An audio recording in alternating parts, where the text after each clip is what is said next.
when is he going to go? But saying that, Dan, winner Anacona, he's been brought across from Movistar, and is a rider that can actually do this for several Ks, isn't he? The snow's coming down now, Matt. Can you see it? Yeah, I can just see that adding to the atmosphere here.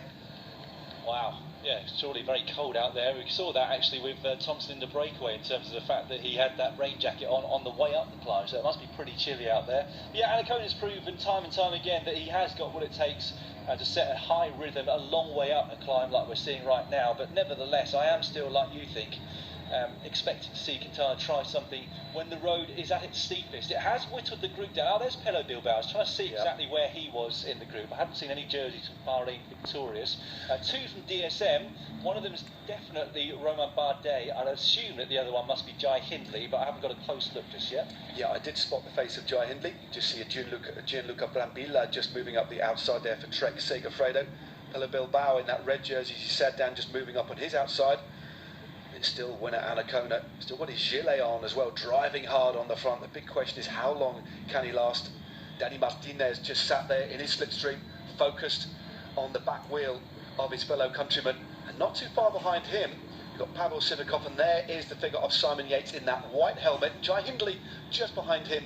He's in turn sat in front of Romain Bardet. So all of the key protagonists you'd imagine that will be there at the end of this race, fighting for the podium spots, are still in this group. This is great, isn't it? Really full throttle right from the foot of this climb. I don't know how many riders we've got left in this front group, but it can't be much more than 25. And that's going to get even less as the climb continues to move up this slope. Well, Brambilla's in there as well, isn't he?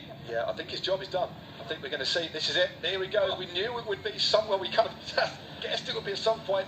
But Nairo Quintana, one of the finest climbers in the world on his day, has launched an attack.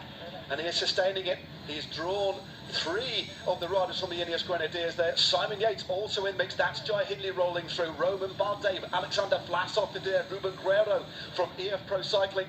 And also just behind him, watch out for Torsten Train of the Uno X Pro Cycling team as well. Has shut the gap there. Guerrero just starting to suffer there. The Hugh Carthy shut the gap.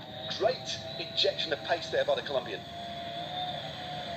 Well, he's sat up briefly now, taking a quick glance around to see what damage he's done. Sivakov did look remarkably comfortable, and it's he who decided to counter Quintana, but Quintana going with him. But this is setting up to be a fascinating stage.